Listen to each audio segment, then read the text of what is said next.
Hello world, from whichever time zone you're catching me from. My name is MD90 and welcome to my YouTube channel. If you're not subscribed to the channel, make sure you hit the subscribe button, turn on the bell notification to all so that you do not miss any upload that comes up. And I continue with this series of interacting with entrepreneurs in Zambia. And today I'm hosting, as you can see from the title, a very familiar name if you've lived around Lusaka or Zambia. Now we're interacting with him to find out his business background, where he started from and everything. So stand by as I talk to Mr. Chris Moore. No, you know what happened is that I think former President Edgar Lungu put up a policy to say all gold mined in Zambia must be bought by ZCCM, IH, and on behalf of Bank of Zambia. So that copper is given, that gold is given value addition into bullion form and stored at Bank of Zambia, so that when the time comes, we can offload it on the international market. That I can tell you is a socialism policy, because we want to preserve what is being mined in our own country. And that now took me to a political arena to say, oh, okay, let me try and contribute on this platform also in politics. And that is why I'm so passionate in politics, because I'm looking at politics not a way of benefiting, that I should build another house or I should build another lodge. I'm not looking at politics as a business. I'm looking at politics for service. When Honorable Nakachinda was arrested at Chester Police, the entire leadership came there. Being in Monarch constituency, I thought I should pay fees and also just to receive them, because they are within my constituency. So I went there. There was that confusion. I was even stoned. It was time to reflect, because I healed without anyone else from the leadership coming to visit me.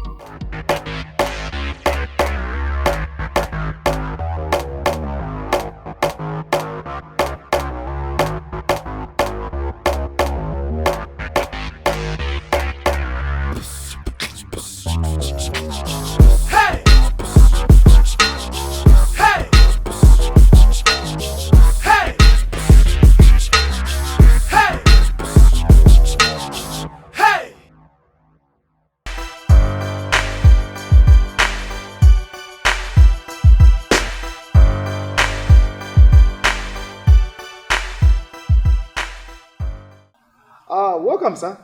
Thank you very much. Thanks for finding the time to have an interaction with us here. Yeah, it's a pleasure that you guys have visited me here. Yeah. Yes. I think for the majority of the public, including myself, I don't know your real name. I know you because of your brand name, Mr. Chris Moore. Would you just tell us a brief history of your background, where you grew up from, where you're born, and all that good stuff? Well, okay. My background is very simple. I'm coming from a humble background. My name's Crispin Chinda. I'm popularly known as Chris Moore. I grew up in Mtendere, in a compound, very humble beginnings. And then after some time, I shifted to Charleston, did some pieceworks at the airport, where we were doing clearing and forwarding. Then I learned how to do that, and I challenged myself to start up a business of clearing and forwarding. Eventually, I created my own company for clearing and forwarding. We also added up logistics, and that was the start of being a businessman. Okay. So, which year did you establish this clearing and forwarding? That was 2005. I started in 2005. That's when I formed my company. 2006, I was fully running with my company, and we created some logistics. Like I said, logistics meaning that when you order something, it arrives at the airport or whichever border, we'll clear for you and deliver to your doorstep.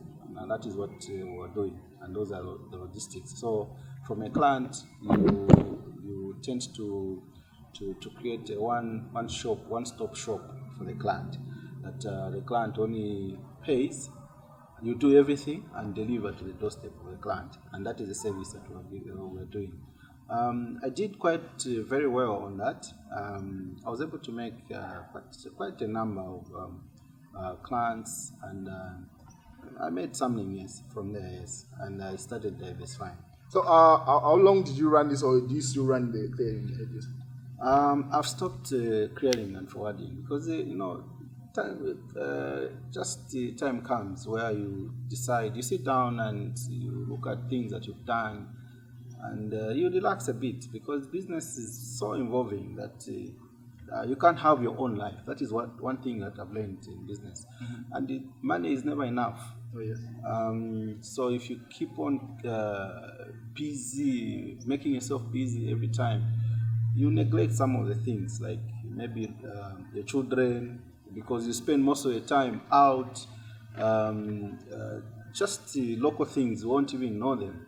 So just time comes where you just tell yourself that, okay, I have the Christmas that I've created, I have my own house that I've built. I also have Christmas lodges on the side. I think I can run these businesses. So the only thing that is remaining now is just to advise young people who wants to venture into business, and also just to groom my own children so that they also try to become businessmen if they want to. It's something that is not supposed to be a forcing matter on the children, but it's something that you can just highlight to the children and they make their own choices. I'm one person who don't want to choose a career for my children, but if my children wants to follow my path where I have walked before, I think I can only give them the guidance on how they should do things. And looking at where we're going as a country, the job market has become so limited and so challenging. We have so many people that have graduated in different fields, but they can't find jobs. And I think 1964, when we got independence, our population was just about 4,500,000, yes, or less. And before you even finish school, a job will be waiting for you. But for now, the job market is very, very limited. So you have so many people with masters, you have yes, so many people with degrees. It's very, very difficult. So the only way forward, or the only way now, which is available, is just to start and creating your own opportunities. And also, I'm a believer also that the school hasn't helped us so much. Education has not helped us as Zambians so much, because it has made us to have, one, pride, two, to be cowards. We are cowards in wanting to start up something of our own.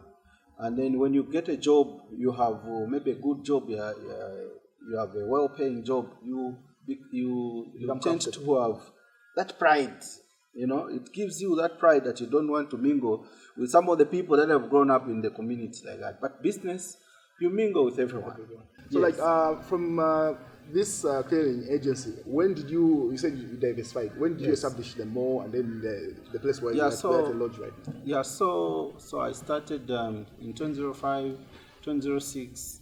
I was running up to 2011. So the mall, I started building the mall in 2009. Started building the mall. 2011, the mall was done, and then in 2012, I started building the lodge. By the time we were at 2014, so the lodge both was of these done. were funded by the clearing, or each of them said The clearing, but like the lodge was the rentals we're getting from the mall. We're also investing at the lodge, and we keep on investing up to now. Yes. Yeah. So the lodge, we started building the lodge in 2014. In 2012, in 2014 we opened the lodge. During this period, what challenges did you face, and how did you keep going? Because I know entrepreneurship is not a straight line. No, it's not. It's not. Entrepreneurship is not a straight line. Yes, just like a path to success. It's not something that is straight, that you do everything will just be flowing. Out, yes. No. There are ups and downs. Sometimes business goes down, and sometimes it appreciates. So you just need to have that determination that you want to achieve. You are so determined. You want to achieve what you want. You become so focused that you want to achieve what you want. You become so disciplined. Some of the things, luxuries, you forgo them. You do away with them because you want to achieve something. So just an advice to those who wants to do business. There are basically three things that you need. Number one, you need to have to learn the skill on how things are done. Number two, you need to have the exposure on the clients. You need to speak to different people so that you know how they do certain things. And number 3 is just the experience. You need a bit of experience just to learn the know-how on how to do certain businesses, like the business that you want. And also, you also need to have friends who are doing the same business you want, same interest that you have, so that as you sit, you are able to share the same ideas with your friends. Yes, that way you make it. But when you are doing something and then you have friends who are in different fields, they'll just confuse you and discourage you on what you want to do. So achieving what you want to do, make sure that at least you align yourself to friends who are able to share ideas on what you want, and also just a bit of experience, the exposure, you get a skill from there. Because when you have a skill, you can survive anywhere, when you have a skill. So me, I can tell you that I have a business skill, but it's just that I've told myself that enough is enough. I've done enough in business. I've traveled, I've gone. I think in this country, there's no place where I haven't gone because of business. I've also gone to South Africa. I even stayed there for 2 to 3 months. Dar es Salaam there. I was there in Tanzania for some time. I went to Kenya, I went to Dubai, just for business. So I saw how people are living there. But when you come here, you find that we treasure so much in getting a master's and employment, yes.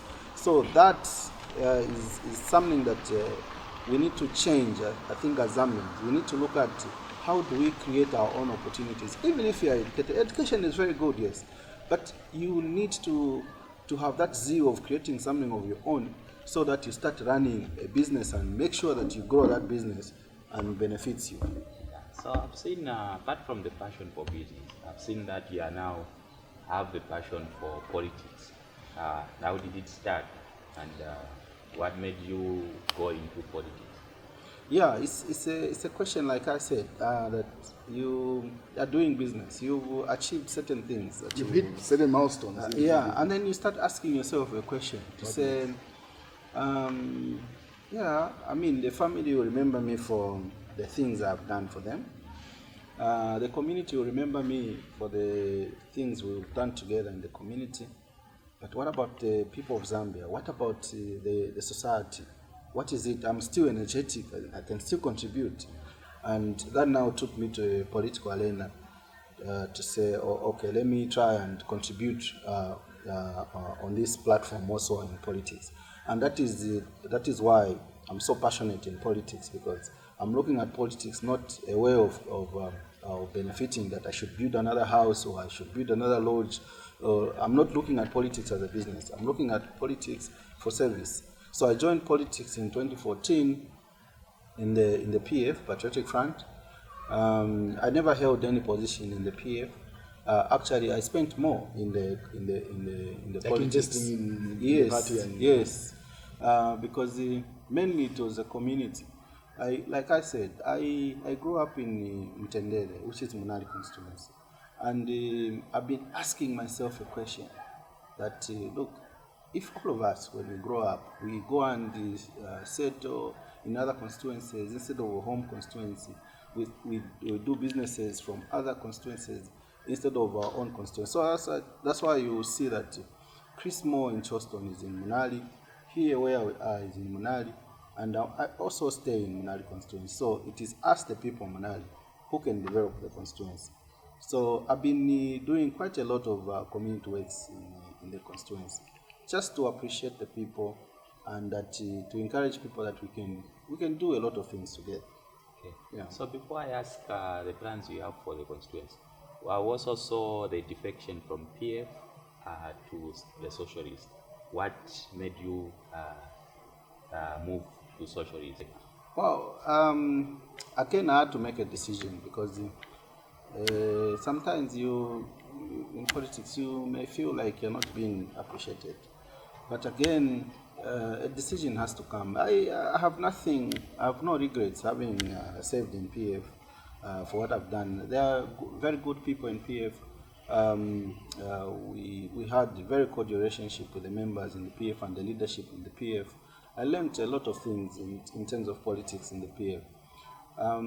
But in 2016, I applied to be adopted in Manali. I was never adopted. In 2021, I was adopted in Manali, but I was not. I applied to be adopted. I was never adopted. Oh, so this was the second time that you applied to? Yes. This was my second time. Yes, and then even after elections, I was still in PF. I think when Honorable Nakachinda was arrested at Choston Police, the entire leadership came there. I've been in Monari constituency. I thought I should pay a courtesy call, and also just to receive them because they are within my constituency. So I went there. There was that confusion. I was even stoned, by the cadres. Thereafter, I went to the clinic, and it was time to reflect because I healed without anyone else from the leadership coming to visit me. And sometimes you start thinking, do these people even care for my contribution? Yes. And then when the socialist president member sent people to come to meet me here, they came, we talked, and then I requested that I should meet him. I went to meet him, we discussed, and then I sat down again. I never agreed there and then that I should join the Socialist Party. But after taking me through how socialism is coming, where it's coming from, that's your interaction with member. Yes, and just reading about socialism, I realized that actually I'm more of a socialist than a capitalist. Yes, because I'll tell you that if I was more of a capitalist in Munari constituency, things that I've done, I think I would have been more richer than I am now. We've done 1x3 classroom block together with the community at Kapiriomba Primary School. And then I also started a project, an abortion block at Kamanga Market there. We've also built a 1x2 classroom block at St. Augustine, there at Karikik Parish. We've also done a lot of roads, a bridge in Mtendere, resurfaced that, PHI corner, that road, we resurfaced it with the community. Even the next one, we have done quite a lot. And when you go to Kalingalinga, also just there at the police, they never had a flag and also a pole.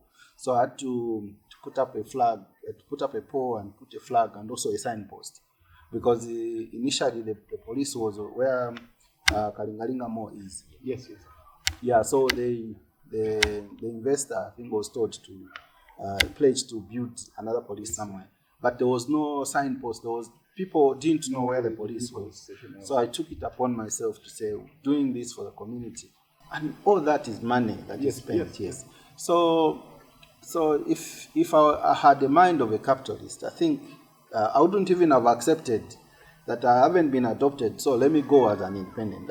Now, because that's where I have a question again. Because, no, like really, because I'm from within Munari constituency, and I'll be honest with you. Amongst the candidate that contested 2021 elections, aside from difficulty, the other candidates I have no idea who those individuals are, and I'm going to give you an honest opinion. Had it not been for the president himself, the current president, HH, with the current member of parliament that we have, that stood no chance. It's one of those things where the president has influence and has appeal. Pretty much like people are just voting across the board. On the party. Yes. So my question is, why did you not take the same route that difficult took? Because difficult came out second in that thing. But based on the interaction that I've had with people within Nari, and your name is, like I said, I know you as Chris Mo, and your work speaks for itself. Let me just say that. So now, why didn't you feel bold enough to go independent? Because I think you stood a chance. No, what I'm saying, but what I'm saying is that you see, I believe in a teamwork. Okay, I believe in the teamwork, and even then, I know that some people would have said, "Oh, you've done a lot of things in Munari, and your name is just go as an independent." I would have been an MP by now, yes. Yeah. But But some people again would have said he just wants to be in parliament. Okay. You know, he just wants to be in parliament. That's why he went. He just went as an independent because he knew that he just wanted to be in parliament. He doesn't have the interest of the people. Okay. So again, you know, Lusaka is different from the Copper Belt. Yes. What the Copper Belt people were doing was that when they know they love a certain candidate, yes, they'll go to him. A lot of them in numbers. They'll go. No, we want you to go as an independent. Okay. You know, but in Lusaka here, people will be mourning in their homes or will be complaining in their homes to say, but why can't he just stand yes, as an independent? When yes, time comes, when you've already made a decision that I'm not going to stand as an independent, then that's when everyone now will start coming. But why don't you just come and stand as an independent? So otherwise, it's just a decision to say, okay, let me appreciate first. Let me appreciate that teamwork is better than one. So what happens if okay, the socialist does not pick you again? No, but this time around is something that I've taught myself. I've applied twice. Yes. So I can't go on just applying. Yes. Yeah, now it's time. Even people will understand that, look, this person started wanting to be an MP in 2016. Yes. He was never adopted. Yes. In 2021, he was never adopted. Yes. 2026 now, I think it is time for me now to try to be on the ballot paper. Yes. So 2026, we are full throttle and we are going. We are set with that. And even in my discussion when I went to meet Fred member, comrade member, yes, it's something that we put on the table that, look, I'm still interested in Munali, and 2026, I'm contesting in Munali. So that has been agreed already. Okay. Yeah. So, having said that, the passion for Munali and you really want to contest for Munali, I've seen Munali in terms of the youths are getting wasted in terms of alcohol, drugs, yeah, especially Mtendere. There are a lot of junks that are even stealing from the people.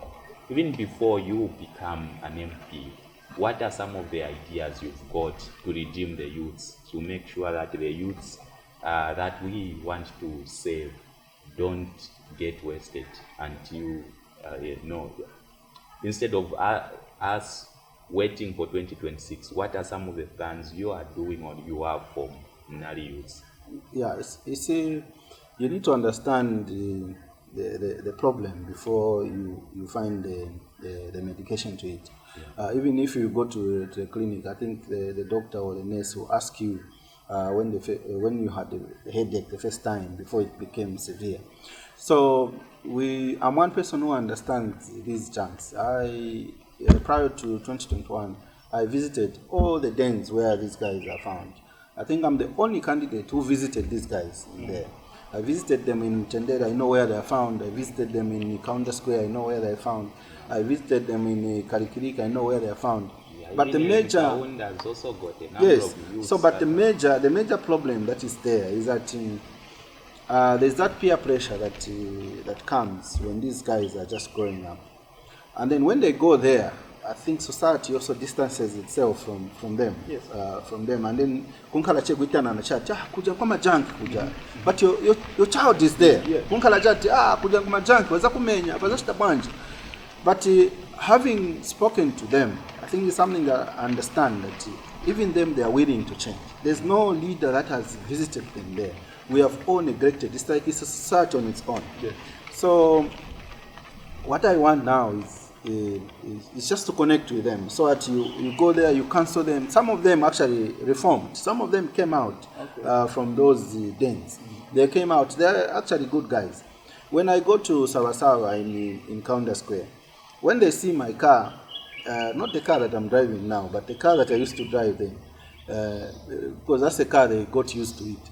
So whenever they see the car now, they would run, boss Wawache, boss Wawache. It's because I have created a rapport with them. And they are guys, they are just good guys. But it's just that this world sometimes is unfair. I think also us in society, we've made this situation to be bad because we've neglected them. We've just thrown away.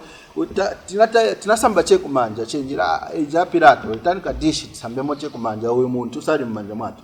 So we have neglected our own children like that. So I think the best is to reach out to them, talk to them, hear what they want, and try and support them in those lines like that. So I'm hoping that a lot of them will reform, a lot of them will come out from there, and they'll start also respecting other people. Because those drugs are addictive. Oh, yes, yes. They are addictive, and this is why they continue doing that, because once they try to stop, they get sick. No appetite. Yes, no appetite, no anything. I think also, I don't know if DEC has a reforming structure where we need to cancel. I think we'll work in line with them. Yes. Yeah, like rehabilitating them. Yes. So I don't know whether there's an infrastructure like that, because the only one that is there is they have concentrated on arresting the body. But the other one that they have is the Chinama. But you know, when you go to Chinama, you come out with a stigma. Oh, without a doubt. Yeah, you come out with a stigma. No funta, ujama enda ku Chinama. There, just there at Christmas, there's a boy, Gershon.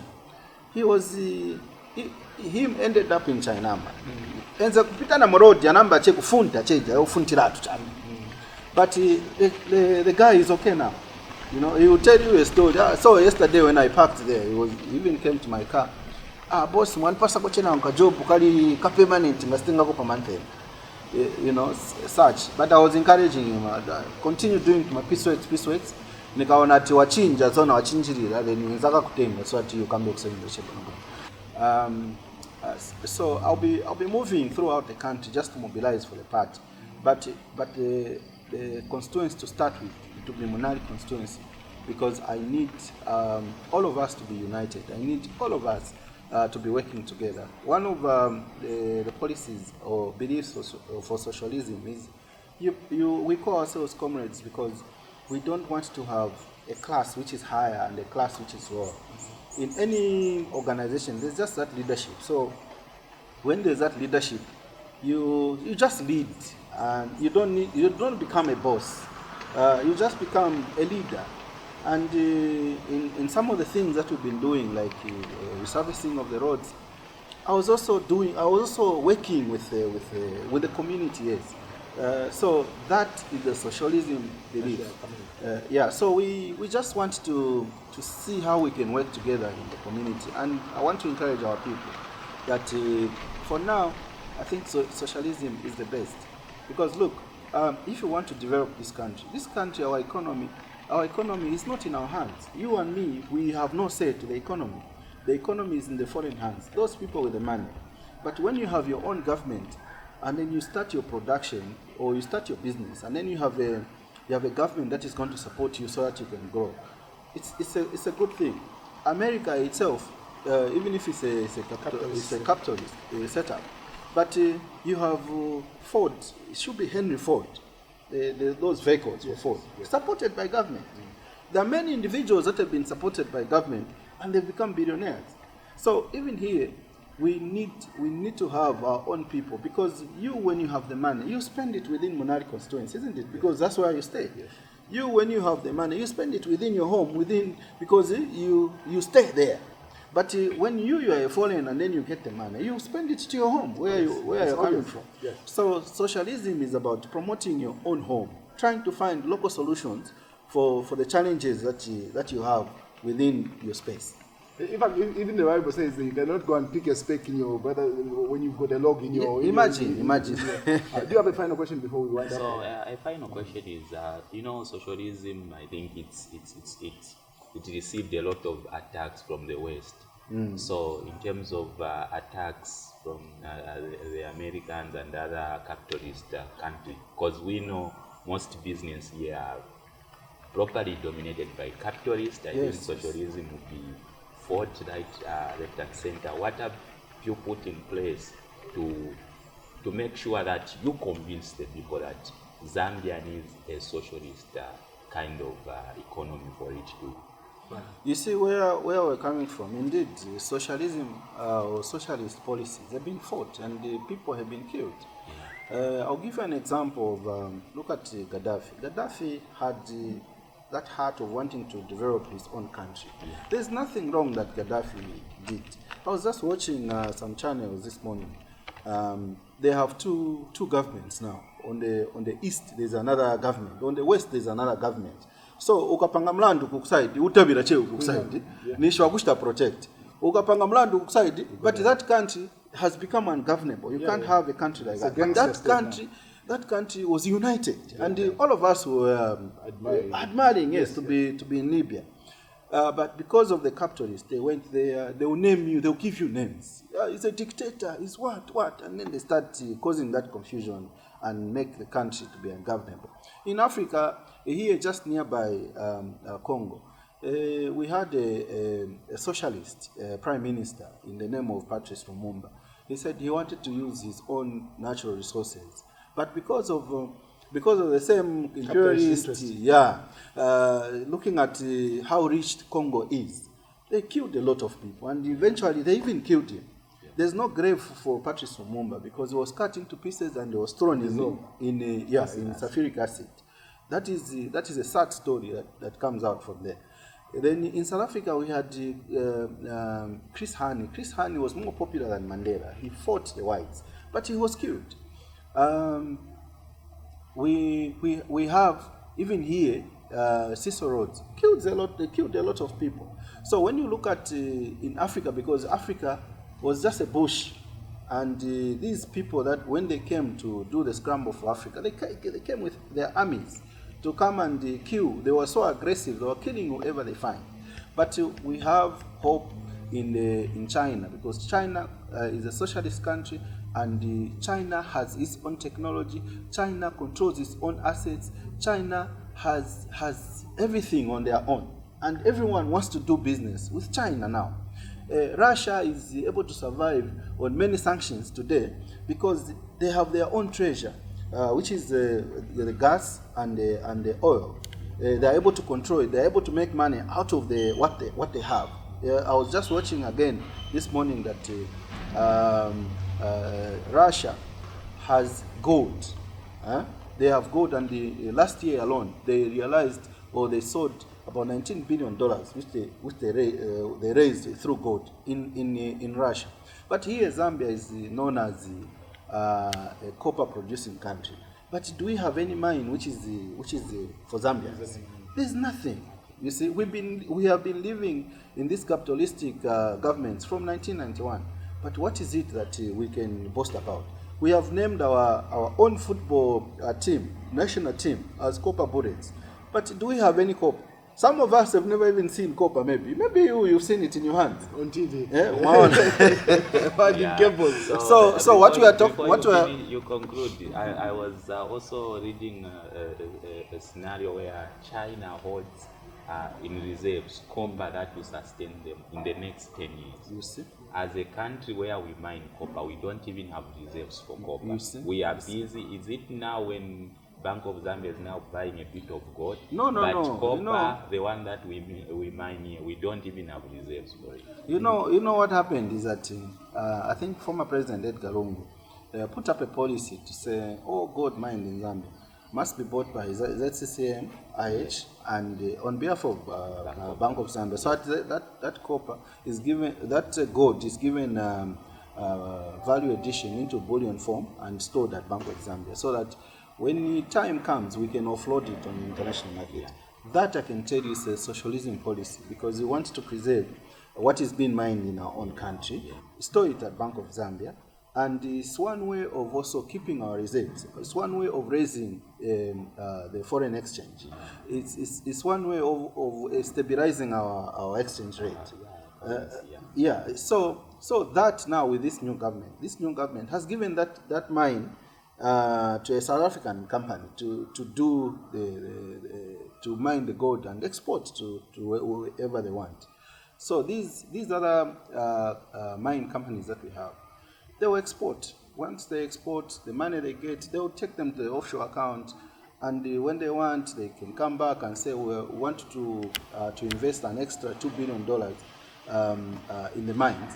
But all of us will be excited, or the government will be excited to say, oh, this mining company is growing because they want to inject another $2 billion expansion, not knowing that is the profit that is coming from there. But when that is coming from our own mine as Zambians, is exported, the money comes to our treasury, we can now use that money to invest in other social sectors, because basically social development is the improvement of social sector, and what the social sector or the social needs are basic needs. The basic needs is the food, the water, the shelter, the health. So we need to invest in that. The marijuana that we're talking about, medicinal marijuana for export, that production, we don't need an investor to come and do that. We know Tyson is doing it. That is a business that is running in the US. But we need that in the Zambian hands. On behalf of government, on behalf of citizens, the Zambian government must run that, so that the money that we get from there must be invested in the social sector to improve the water reticulation, to improve the free education, to support the free education. Also, to give our people the decent housing units. Edgar Lungu started that, and we need to continue that. Every government that comes, and that, I'll tell you, that is socialism. So that is what we need to do. Not everything to be in the hands of the investors. Supposingly, today these same investors, we differ somehow. Yeah. Then they say we're putting sanctions on Zambia. Then we're done, because the economy is not with us. Yeah. Look at what happened the time of COVID, when South Africa closed their borders and China closed their borders. When you go to East Park there, the mall was like deserted. Yeah. It was closed because it's not in our hands. Mm-hmm. So we need to draw lessons from there. We need to draw lessons also from these things that are happening in Russia. When you're given sanctions, what is it that you're going to survive on? So I think socialism right now is the only way, and I know that many countries are now adopting socialism to develop their country. It doesn't mean that when you are a socialist, then you are closed up in doing business with other countries. No. Socialism just empowers it to make you realize that, then I start eating the fruits of this tree. Then if ikapaka vijana kulisako vinango, then is a profit yaibwera. I need to continue planting more trees. Planting more trees, and then is a profit yaibwera ja tiuzinga kuma sectors enango yamene tifunga bantu bazamba kwenda benefit. So that is what we need to do. I know that we are being attacked, and then we're being told this can never work in Zambia. But what has worked in Zambia? We have tried capitalism from 1991. Has it worked for us? Nothing. We have nothing in our hands. So as Zambians, we need to be proud that socialism is one way that we can try now, so that we can have our own industries, or our production industries. Because when you talk about economic development is an increase of production, an increase of an increase of production industries, to increase the amount of production industries that we can have, so that we realize when we have an industry in mind, we are getting some money from there. In the production of marijuana, we have another maybe plantation for pineapples in Lunga. We have another plantation maybe in Western Province for cashew nuts. We have another in the hands of government on behalf of citizens. It's making sense, isn't it? No, I get it. So, ladies and gentlemen, as you can see, this interaction can go on and on. Yeah. But I'm sure you've picked the juice of it. We had Mr. Chris Moore. I'll still call you by the name that everyone knows. No problem. Knows you by. Yeah. So, if you are more inclined to conversations of this nature on the channel, head to a playlist called MD90. You'll find more entrepreneurs and this video. Leave your comments in the comment section. The views between socialism and capitalism, you've heard his point of view, and we'll catch you next time. Thank you.